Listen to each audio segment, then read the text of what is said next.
Hi Mythos വ്ളോഗിൻ്റെ മറ്റൊരു വീഡിയോയിലേക്ക് എല്ലാവർക്കും സ്വാഗതം.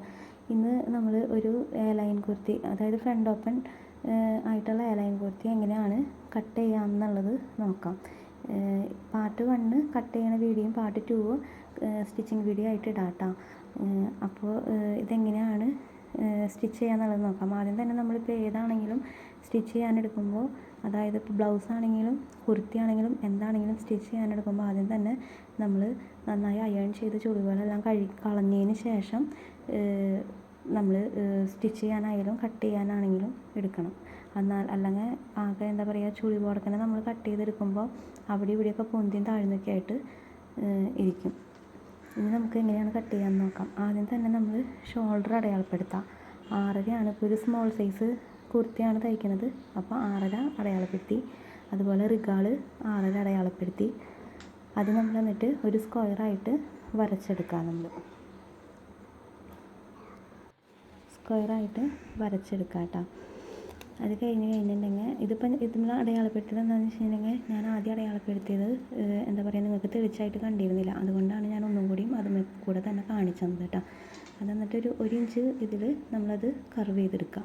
അതിൻ്റെ സെൻറ്റർ പോർഷൻ വെച്ചിട്ടുണ്ടെങ്കിൽ മുകളിൽ നിന്ന് ഒരു 1/2 ഇഞ്ച് താഴ്ത്തിയിട്ട് അവിടെ അടയാളപ്പെടുത്താം. 3 ഇഞ്ച് നെക്കിൻ്റെ വിഡ്ത്തും അടയാളപ്പെടുത്തിയിട്ട് ഒരു ഷോൾഡർ സ്ലോപ്പായിട്ട് നമ്മൾ കൊടുക്കാം കേട്ടോ. അത് കഴിഞ്ഞാൽ ചെസ്റ്റ് അടയാളപ്പെടുത്താം. ചെസ്റ്റ് ഇവിടെ വന്നിട്ടുള്ളത് ഒരു 9.5 വന്നിട്ടുള്ളത്.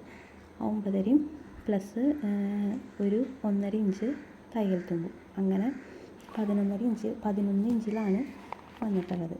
പിന്നെ അത് കഴിഞ്ഞാൽ വേസ്റ്റ് അടയാളപ്പെടുത്താം. വേസ്റ്റ് അടയാളപ്പെടുത്തുമ്പോൾ എളുപ്പത്തിന് ഇവിടുന്ന് അടിയിലേക്ക് ഒരു 6 ഇഞ്ച് അടയാളപ്പെടുത്തിയിട്ട് അവിടുന്ന് നമ്മൾ വേസ്റ്റ് അടയാളപ്പെടുത്താം. ഒരു 10 ഇഞ്ചാണ് വന്നിട്ടുള്ളത്. അതായത് ചെസ്റ്റിൻ്റെ അവിടെ നിന്ന് 1 ഇഞ്ച് കുറച്ചിട്ട് 10 ഇഞ്ചിൽ അടയാളപ്പെടുത്താം. എന്നിട്ട് ഇതിപ്പോൾ 10 ഇഞ്ച് എന്ന് പറയുന്നത് ഞാൻ എന്താ പറയുക, നമ്മുടെ സീമും കൂട്ടിയിട്ടാണ് 10 ഇഞ്ച് പറഞ്ഞിട്ടുള്ളത് കേട്ടോ. അവിടെ നിന്ന് ഒരു 7 ഇഞ്ച് അടിയിലേക്ക് അടയാളപ്പെടുത്താം. വേസ്റ്റിൻ്റെ അവിടെ നിന്ന് 7 ഇഞ്ച് അടയാളപ്പെടുത്തിയിട്ട് അവിടെ നിന്ന് വിഡ്ത്ത് അടയാളപ്പെടുത്താം. വിഡ്ത്ത് വരുന്നത് ഒരു 11 ഇഞ്ചാണ് വരുന്നത്. തയ്യൽ തുമ്പ് അടക്കമാണ് 11 ഇഞ്ച് പറയുന്നത്. 11 ഇഞ്ചിൽ അടയാളപ്പെടുത്താം.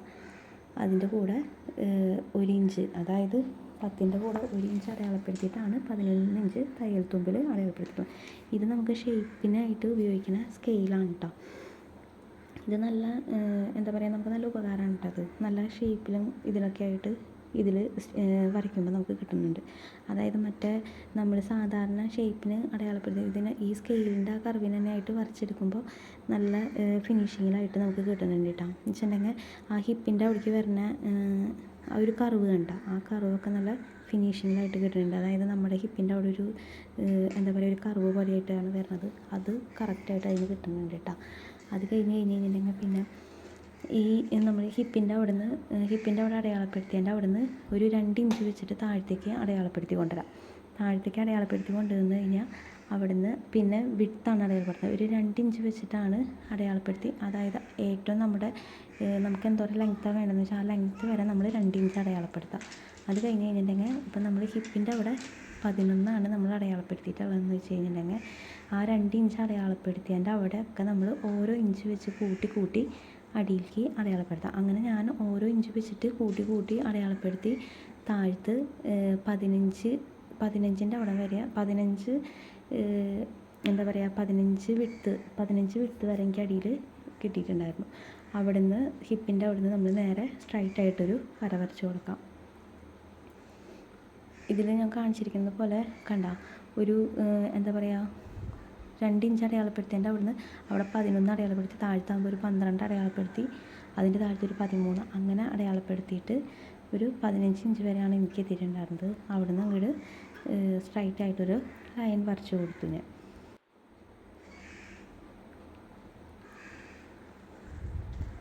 നിങ്ങൾക്ക് എന്തെങ്കിലും ഡൗട്ട് ഉണ്ടെന്ന് വെച്ചിട്ടുണ്ടെങ്കിൽ നിങ്ങൾക്ക് കമൻറ്റ് ബോക്സിൽ ചോദിക്കാം കേട്ടോ. നിങ്ങൾക്ക് മനസ്സിലാവണമെന്നാണ് ഞാൻ വിചാരിക്കുന്നത്. മനസ്സിലാവണില്ലെങ്കിൽ നിങ്ങൾ കമൻറ്റ് ബോക്സിൽ എന്നോട് എന്തെങ്കിലും ഡൗട്ട് ഉണ്ടെങ്കിൽ ചോദിച്ചു കഴിഞ്ഞിട്ടുണ്ടെങ്കിൽ ഞാൻ അതിനുള്ള റിപ്ലൈ തരാം കേട്ടോ. ഇതുപോലെ ഓരോ ഇഞ്ച് വെച്ച് കൂട്ടി ഇതാക്കിയിട്ട് സ്ട്രൈറ്റ് ആയിട്ടൊരു ലൈൻ വരച്ച് കൊടുക്കാം കേട്ടോ.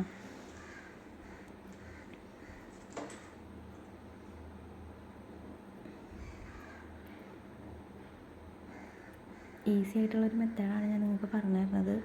എന്ന് വെച്ചിട്ടുണ്ടെങ്കിൽ നമുക്ക് ആകെ കൂടി ഒരു ചെസ്റ്റിൻ്റെ അളവ് മാത്രം ഉണ്ടായാൽ മതി ഒരു കുർത്തി ഫിനിഷിങ് ചെയ്യാനായിട്ട്. എന്ന് വെച്ചിട്ടുണ്ടെങ്കിൽ ഇപ്പോൾ ചെസ്റ്റ് ഒരു 38 സൈസൊക്കെ ആണെന്ന് വെച്ചിട്ടുണ്ടെങ്കിൽ 9.5 മതി നമുക്ക്. ബ്രാഡ സൈസ് ഒരു 38ഒക്കെ ആണെന്ന് വെച്ചിട്ടുണ്ടെങ്കിൽ നമുക്ക് ചെസ്റ്റ് ഒരു 9.5 ചെസ്റ്റ് കിട്ടിക്കഴിഞ്ഞിട്ടുണ്ടെങ്കിൽ നമുക്ക് നമ്മുടെ അതായത് വേസ്റ്റ് വരുന്നത് ഒരു 8.5 ആയിരിക്കും. അത് കഴിഞ്ഞാൽ ഹിപ്പ് വരണത് ഒരു 9.5 + 1 ഒരു 10.5 ആയിരിക്കും. അങ്ങനെ അവിടെ നിന്നൊരു സ്ട്രൈറ്റ് ലൈൻ കൊടുക്കാം കേട്ടോ.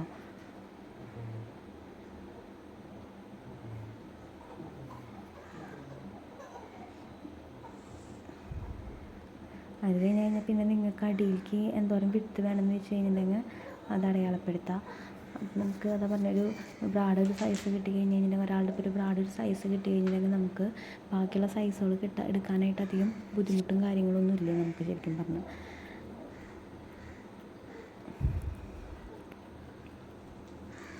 കണ്ട അത് അടയാളപ്പെടുത്തി.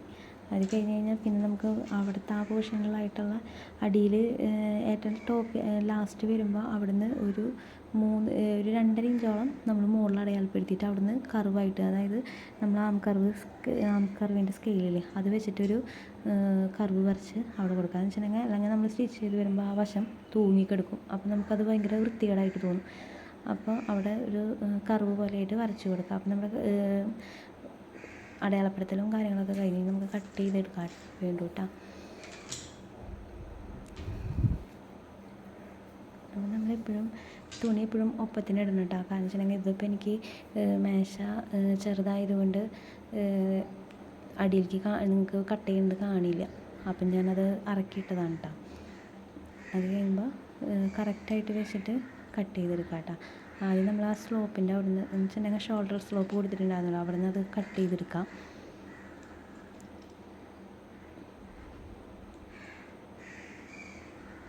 അത് കഴിഞ്ഞിട്ട് ഞാൻ പിന്നെ അടിയിൽ നിന്നാണ് കേട്ടോ കട്ട് ചെയ്യണത്. ശരിക്കും പറഞ്ഞാൽ ഇങ്ങനെ കയ്യിൽ വെച്ചിട്ട് തുണി കട്ട് ചെയ്യരുത്, മേശയും ഇട്ടിട്ട് വേണം കേട്ടോ കട്ട് ചെയ്യാനായിട്ട്. എന്ന് വെച്ചിട്ടുണ്ടെങ്കിൽ അങ്ങ് കയറി ഇറങ്ങിയായിട്ട് ഇരിക്കും. അപ്പോൾ നമ്മൾ ഒരിക്കലും അങ്ങനെ ചെയ്യരുത്. ഞാനിതിപ്പോൾ സ്ഥലം ഇല്ലാത്തതുകൊണ്ട് ഞാനങ്ങനെ കാണിച്ചത് മാത്രം, നിങ്ങളാകുമ്പോൾ അതങ്ങനെ കാണിക്കരുത് കേട്ടോ. എന്നിട്ട് കട്ട് ചെയ്തെടുക്കാം.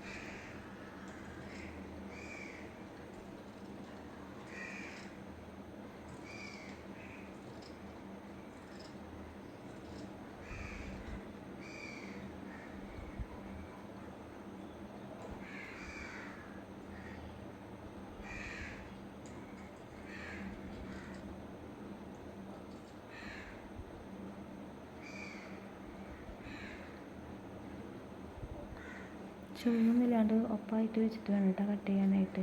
ചുളിവൊന്നും പാടില്ല. അങ്ങനെ ആകുമ്പോൾ തുണി കയറി ഇറങ്ങിയിരിക്കും. അപ്പോൾ നമുക്ക് സ്റ്റിച്ച് ചെയ്യാനായാലും ഭയങ്കര ബുദ്ധിമുട്ടായിരിക്കും. തയ്ച്ച് കഴിയുമ്പോൾ അധികം ഫിനിഷിങ്ങിൽ കിട്ടില്ല. അതാണ് പ്രശ്നം. അപ്പോൾ കറക്റ്റ് ഇതിൽ തന്നെയായിട്ട് കട്ട് ചെയ്തെടുക്കണം കേട്ടോ.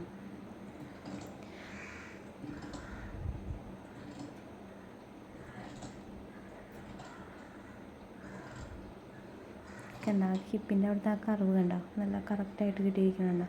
കർവ് സ്കെയിൽ നല്ല കർവ് സ്കെയിലാണ് കേട്ടോ. അതില്ലാണ്ട് നമുക്ക് ചെയ്യാം, പക്ഷേ ഇതിൽ ചെയ്യുമ്പോൾ നല്ലൊരു ഫിനിഷിംഗ് ആയിട്ട് കിട്ടുന്നുണ്ടെന്ന് മാത്രം.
ടോപ്പിൻ്റെ പോർഷൻ നമ്മളിപ്പോൾ കട്ട് ചെയ്തിട്ട് അത് കഴിഞ്ഞ് മുകളിൽ നമ്മൾ മടക്ക് വരുന്ന വശമാണല്ലോ, അത് നമ്മൾ ഓപ്പണാക്കി കട്ട് ചെയ്ത് കൊടുക്കുക കേട്ടോ. അതായത് ലൈനിങ്ങിൻ്റെയും കട്ട് ചെയ്യുക, മെയിൻ ക്ലോത്തിൻ്റെയും നമ്മളത് കട്ട് ചെയ്ത് കൊടുക്കുക കേട്ടോ. അത് കട്ട് ചെയ്ത് കഴിഞ്ഞു. അത് നമ്മളിനി മടക്കിയ ഒരു സ്ഥലത്തേക്ക് മാറ്റി വയ്ക്കുക. ഇനി അടുത്തത് നമുക്ക് സ്ലീവ് കട്ട് ചെയ്തെടുക്കാം. സ്ലീവ് ഇതിപ്പോൾ പഫ് സ്ലീവാണ് കേട്ടോ അതിന് കൊടുക്കാമെന്ന് വിചാരിച്ചിരിക്കുന്നത്. അത് ഇത്തിരി ലെങ്ത്തിലായിട്ടാണ് പഫ് സ്ലീവ് കൊടുക്കാമെന്ന് വിചാരിച്ചിരിക്കുന്നത്. എന്ന് വെച്ചിട്ടുണ്ടെങ്കിൽ നമ്മുടെ എൽബോനേക്കാളും ഇത്തിരി കയറിയിട്ട് അങ്ങനെ ചെയ്യാമെന്നാണ് വിചാരിച്ചിരിക്കുന്നത്. അതായത് ഒരു 7 ഇഞ്ചാണ് ഇതിൻ്റെ ലെങ്ത്തായിട്ട് കൊടുക്കാമെന്ന് വിചാരിച്ചിരിക്കുന്നത്.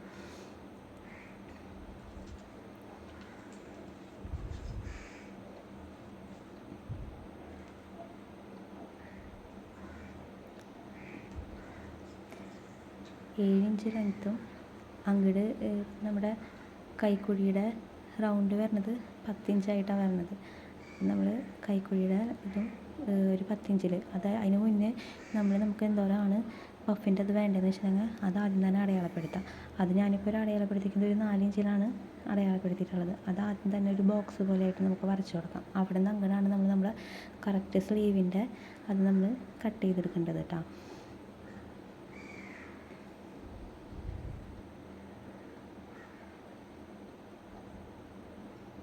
കണ്ട ഇതുപോലെ ഒരു ബോക്സ് പോലെ ആയിട്ട് വരച്ചു കൊടുക്കാം കേട്ടോ. എന്നിട്ട് പിന്നെ അവിടെ നിന്ന് നമ്മുടെ സ്ലീവിൻ്റെ കറക്റ്റ് എന്താ പറയുക, കൈക്കുഴിയുടെ ആ വശം ഇതൊക്കെ കറക്റ്റായിട്ട് നമ്മൾ അങ്ങോട്ട് അടയാളപ്പെടുത്തി കൊടുക്കാം.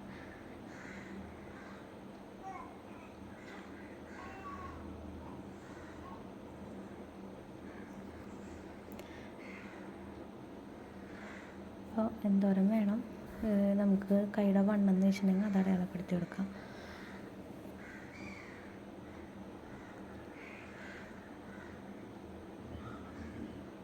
അവിടെ നിന്ന് നമ്മളൊരു 2.5 ഇഞ്ച് അടയാളപ്പെടുത്തി കൊടുക്കാം കേട്ടോ. എന്നിട്ടിപ്പോൾ ഞാനൊരു 8.5-യിലാണ്, അതായത് തയ്യൽ തുമ്പടക്കം 8.5-യിലാണ് കൈവണ്ണം കൊടുത്തിട്ടുള്ളത്. അവിടെ നിന്ന് ആ 2.5-യിലേക്ക് നമ്മൾ ആദ്യം തന്നെ ഈ മുകളിലത്തെ ഈ ലൈനും ആ 2.5-യും തമ്മിൽ യോജിപ്പിക്കാം. അത് കഴിഞ്ഞിട്ട് ആ 2.5-യും കൈവണ്ണവും കൂടിയിട്ട് യോജിപ്പിക്കണം കേട്ടോ. കൈവണ്ണം ഞാൻ എടുത്തിട്ടുണ്ടായിരുന്നില്ല, അത് ഞാൻ എടുത്തിട്ട് കാണിച്ചാൽ.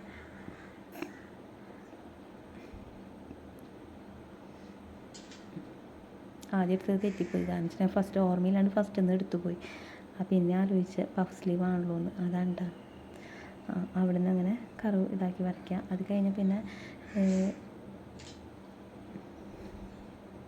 അതിൻ്റെ സ്കെയിലെടുക്കുക. അതിൻ്റെ സ്കെയിലില്ലാത്തവർ നമ്മുടെ മറ്റേ റിഗാളിൻ്റെ അത് കട്ട് ചെയ്യുന്ന സ്കെയിലുകൊണ്ടായാലും നമുക്കിത് കട്ട് ചെയ്യാനായിട്ട് പറ്റും കേട്ടോ. അപ്പോൾ അവിടുന്ന് അതങ്ങനെ അതിൻ്റെ സെൻറ്റർ പോയിൻ്റ് മാർക്ക് ചെയ്യുക. സെൻറ്റർ പോയിൻ്റ് മാർക്ക് ചെയ്തിട്ട് അതിൻ്റെ ഒരു വശം മുകളിൽ നിന്ന് പൊന്തി നിൽക്കുന്ന രീതിക്കും വരയ്ക്കുക. ആ പോയിൻറ്റിൻ്റെ അവിടെ നിന്ന് മറ്റേന്ന് തിരിച്ചു വെച്ചിട്ട് അടിയിൽ നിന്ന് ആ പോയിൻറ്റിൻ്റെ അവിടെ നിന്ന് കർവ് ചെയ്യുന്ന പോലെ വരച്ചെടുക്കാം കേട്ടോ. നല്ല എളുപ്പമാണ് കേട്ടോ. ഈ സ്കെയിലുകളൊക്കെ ഉള്ളതുകൊണ്ട് ചുരിദാർ നമുക്ക് കട്ട് ചെയ്യാനായിട്ട് വളരെ ഈസിയാണ് കേട്ടോ. അതുകൊണ്ട് ഇതുപോലത്തെ സ്കെയിലുകളുണ്ടെങ്കിൽ എല്ലാവരും അത് ഉപയോഗിച്ച് കട്ട് ചെയ്യാൻ നോക്കാം. കണ്ട ഞാൻ ഈ ചെയ്യണ പോലെ ആ പോയിൻറ്റിൽ നിന്ന് അടുത്തത് ആ അടയാളപ്പെടുത്തേണ്ട അവിടം വരെ കർവ് ചെയ്ത് വരച്ചു കൊടുക്കാം.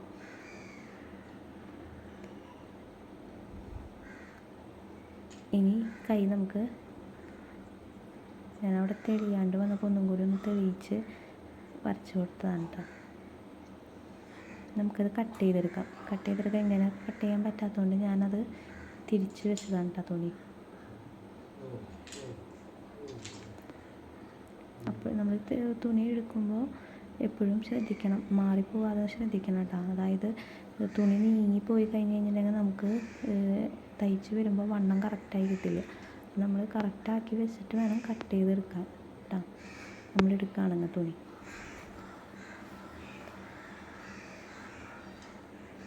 അത് കട്ട് ചെയ്തെടുക്കാം കേട്ടോ.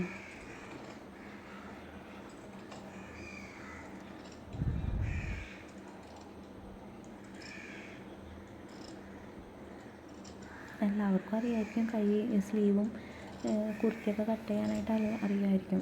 എന്നാലും ഞാൻ തയ്ക്കുന്ന ഒരു രീതിക്ക് നിങ്ങൾക്ക് കാണിച്ചു തന്നു മാത്രം. എളുപ്പത്തിൽ സ്റ്റിച്ച് ചെയ്യാമെന്നുള്ള ഇതിൽ ഞാൻ കാണിച്ചു തന്നത് മാത്രം. വളരെ എളുപ്പമാണ് ഒരു ചുരിദാറാണെങ്കിലും എന്താണെങ്കിലും സ്റ്റിച്ച് ചെയ്യാനായിട്ട്. ഒന്നല്ലെങ്കിൽ നമുക്ക് നമ്മുടെ ബ്രാഡ സൈസ് ഇപ്പോൾ സ്റ്റിച്ച് ചെയ്യാൻ തരുന്നവരാണെങ്കിലും ബ്രാഡ സൈസ് ചോദിച്ചു കഴിഞ്ഞിട്ടുണ്ടെങ്കിൽ നമുക്ക് ഈസി ആയിട്ട് തയ്ച്ചെടുക്കാൻ പറ്റും. ബ്രാഡ സൈസ് അറിഞ്ഞു കഴിഞ്ഞിട്ടുണ്ടെങ്കിൽ നമുക്ക് വേസ്റ്റ് കണ്ടുപിടിക്കാം, റിഗാൾ കണ്ടുപിടിക്കാം, ഹിപ്പ് കണ്ടുപിടിക്കാം, വേസ്റ്റ് കണ്ടുപിടിക്കാം, ഇതെല്ലാം കണ്ടുപിടിക്കാം നമുക്ക്.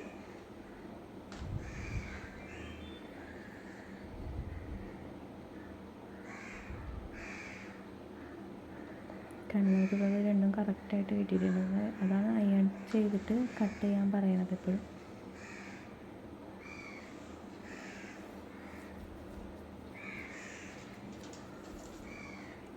ഇനി നമ്മൾ ആ ഒരു 4 ഇഞ്ച് അടയാളപ്പെടുത്തിയിട്ടുണ്ടായിരുന്നില്ലേ, അത് നമുക്ക് അതിലും കൂടി ഒന്ന് വരച്ച് കൊടുക്കാം. കാരണം പഫ് ഇടുമ്പോൾ തെറ്റിപ്പോവാതിരിക്കാൻ വേണ്ടിയിട്ട് അതൊരു ബോക്സായിട്ട് നമുക്ക് അടയാളപ്പെടുത്തി വരച്ച് കൊടുക്കാം.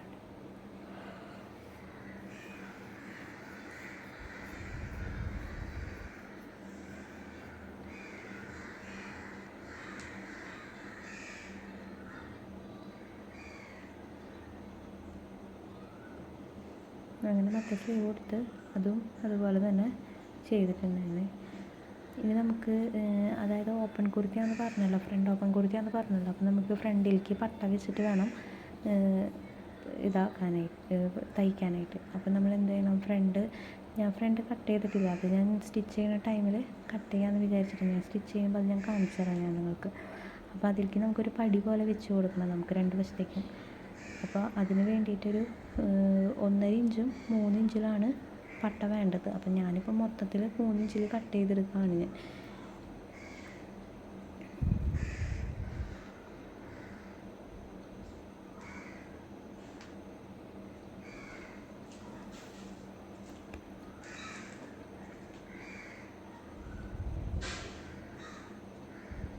ഇഞ്ചിൽ പട്ട അടയാളപ്പെടുത്താം, എന്നിട്ടത് കട്ട് ചെയ്യണ്ട.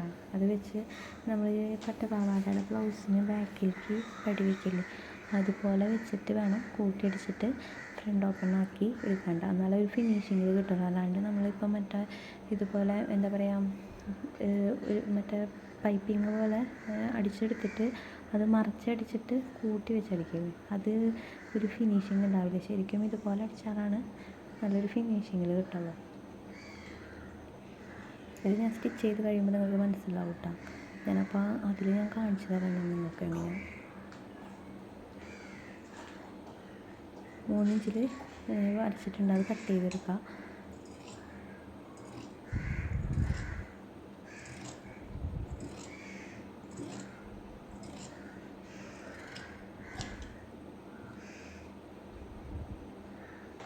ഒപ്പം വെച്ച് കട്ട് ചെയ്യാം കേട്ടോ. അപ്പോൾ നമുക്ക് തയ്ച്ചെടുക്കാൻ, അതായത് സ്റ്റിച്ച് ചെയ്തെടുക്കുമ്പോൾ കറക്റ്റായിട്ട് കിട്ടും നമുക്ക്. പിന്നെ ബാക്കി എന്തെങ്കിലുമൊക്കെ ഉണ്ടെന്ന് വെച്ചിട്ടുണ്ടെങ്കിൽ നമുക്ക് ആ സമയത്ത് കട്ട് ചെയ്ത് കളയുകയും എന്തെങ്കിലും ചെയ്യാം. എപ്പോഴും ഇത്തിരി കൂടുതലായിട്ട് എടുക്കുന്നത് ഏറ്റവും നല്ലത്. കാരണം വെച്ചിട്ടുണ്ടെങ്കിൽ എന്തെങ്കിലും ഇപ്പോൾ ഇത് വന്നു കഴിഞ്ഞാൽ നമുക്കൊന്ന് കട്ട് ചെയ്ത് കളഞ്ഞാലും, തെറ്റിക്കഴിഞ്ഞാൽ കട്ട് ചെയ്ത് കളഞ്ഞാലും ബാക്കി എത്താണ്ട് വരില്ലല്ലോ. അതുകൊണ്ട് എപ്പോഴും ഇത്തിരി കൂടുതലായിട്ട് എടുക്കണം.